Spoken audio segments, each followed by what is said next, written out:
Honestly, I don't even know where to begin with this one. As you know, the Japanese are famous for creating all types of toys. In fact, one of their biggest companies is responsible for the influx of some of the most popular video games. However, they're also responsible for the influx of what has to be the most demonic thing I have ever seen, and that is sex bots. Now, I am going to place a warning up here so that those of you who need to be warned can be forewarned that this is probably not for those of you who are battling problems with lust. So I'm going to warn you now that this deals with sexual proclivity. And if this is an issue that you're battling, then you don't want to watch this. But for those of you who are trying to be knowledgeable about this kind of stuff, and especially if you want to warn others about this type of thing, then indeed, please continue to watch. But this, I can tell you from a spiritual point of view, this has got to be the most demonic thing that I have ever encountered. Okay, so wow, fam, what I'm gonna show you right now is the absolute most evil demonic thing that I've ever seen. I occasionally go to other people's channels and I watch their videos. I don't subscribe to too many things, but I watch videos to gain knowledge about things that maybe I don't know, and I learn. So if I see that it's something that I think is worthy of sharing, then I may do my own take on it. But a lot of times I don't, because it's probably something that I may have had some knowledge about, or I may have done a similar video and I just appreciate looking at it from a different point of view. However, this, what I'm getting ready to show you, is something that I had no idea about. And it saddened me. It was the story of these sex bots. Now, as I stated in the intro, Japan is known for making toys. However, in this case, this is an adult toy. It is a doll. And these are not new. They've actually had sex dolls for a very long time. But this particular one is designed and made for the purpose of actually simulating sex from the doll's point of view. So it's not just you using the doll, but it's the doll also doing things to you. And I'll just leave it at that. But this has become so popular now that they're even selling these things on regular sites. I saw an ad for one of these things on a regular retail site that sold kids' toys and clothing and all sorts of other stuff. And they had this. And these things are anatomically correct. And they're made to look like a woman. And I can only imagine the male ones probably coming soon. And, wow, people, what have we come to? I mean, the enemy has really came to a new low. And this is wrong. It's wrong on so many levels. So I want to go into what the word says about it because I need to get away from the visual imagery just for a second. For this cause God gave them up to vile affections, and for even their women did change the natural use into that which is against nature. And likewise also the men, leaving the natural use of the woman burned in their lusts one toward another. So although this addresses homosexuality, it indeed refers to the use of unnatural and vile affections. When you use a robot to achieve sexual gratification, that, or any type of toy, that is an unnatural affection, and it's a vile one, because there were reasons that sex was created, and these were not the reasons. It's a lot of people get it confused. They're like, oh, I have to release, that's why sex was created. Not necessarily so. You can go without releasing and you will still be perfectly healthy. I remember when I was young, guys used, and not even young, I heard an old man say this one day too, that, oh, I'm going to get blue balls if I don't release. That's a lie from the pit of hell. You do not need these unnatural things to live and to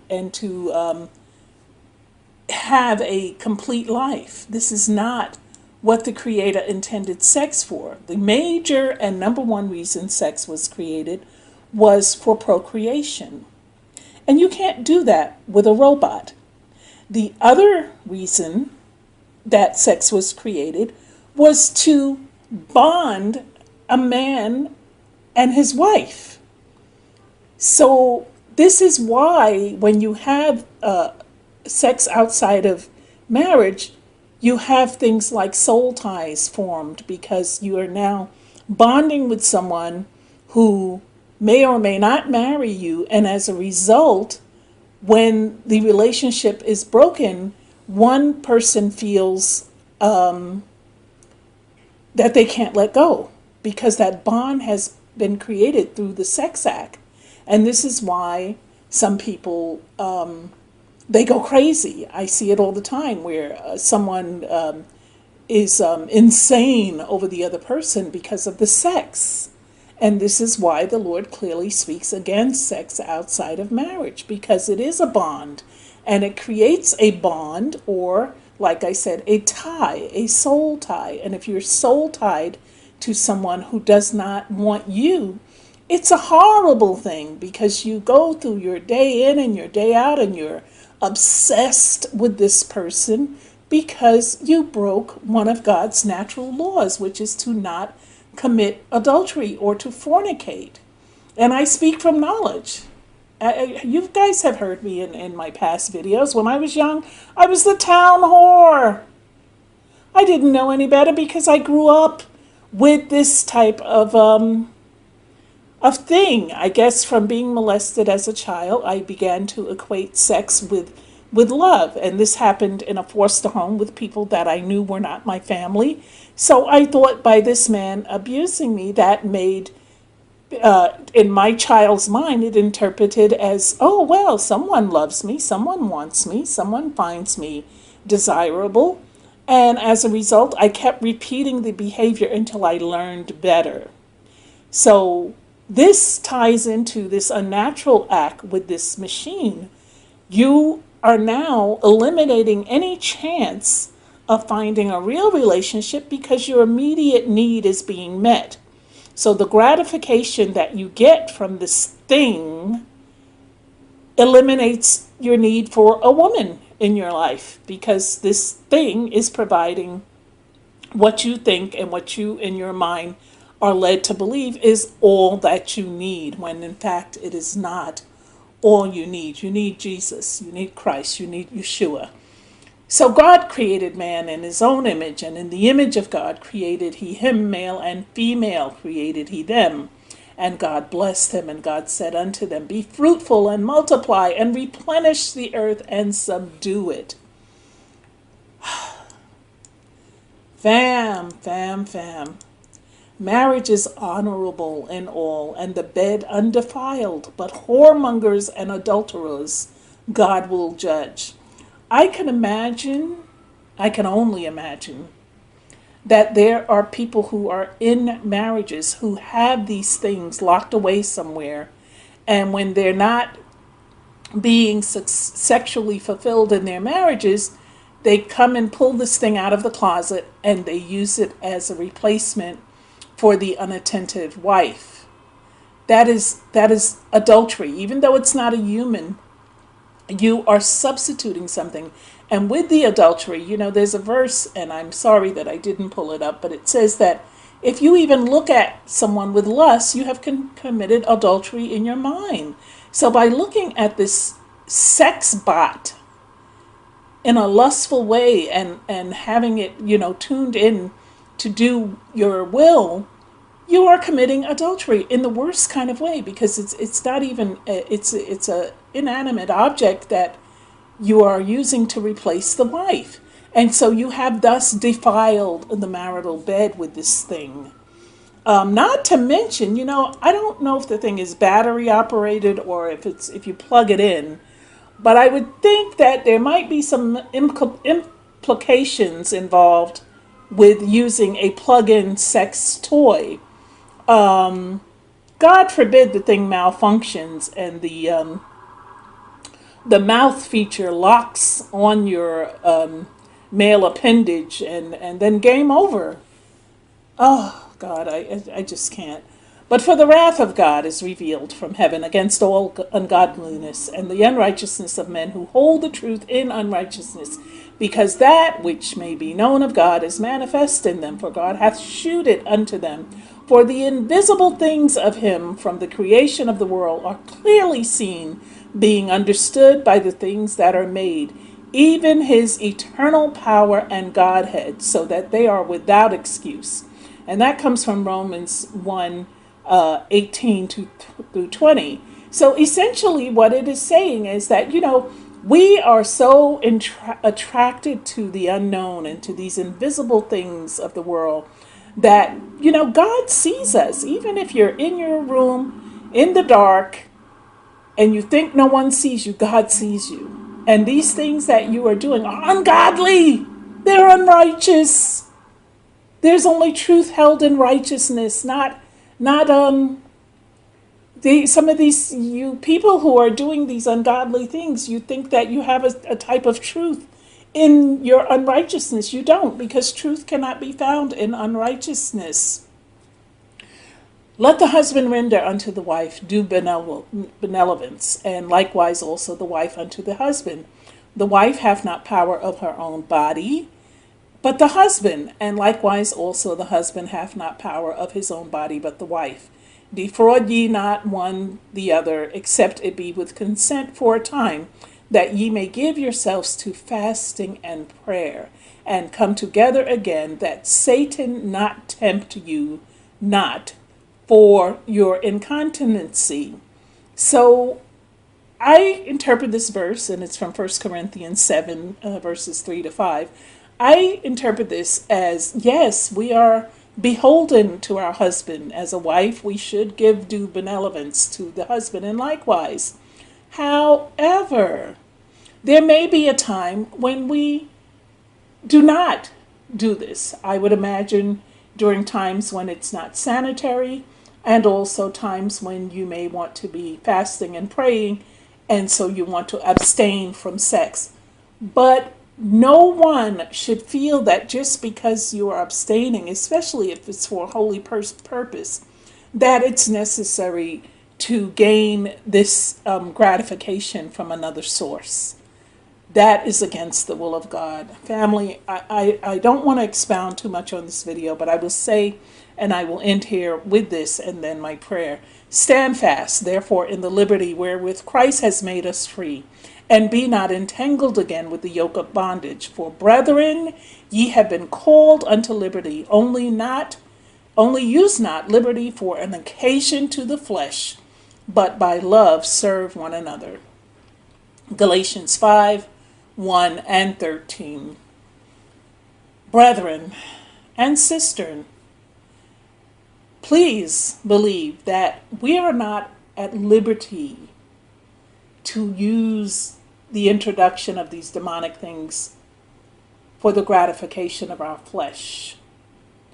Our bodies belong to God, and this is also why it says in Corinthians to not fornicate, because our bodies are temple. They're holy temples where dwell the Holy Spirit. And by defiling this temple, we introduce things that are unclean into our spirit. And that is the major argument for not fornicating, because when you lie down with something, whether it's a sex bot or an actual another person, whatever spirit dwells in that thing. And I know you're saying, oh, but the bot doesn't have a spirit. No, it doesn't. But it is created of a spirit. So whoever created this thing with the evil intent, that is what you are, things, inanimate things carry spirits. I'm African, and I can tell you that there are certain masks that I will not have in my home. And even though it's an inanimate object, it carries with it a spirit.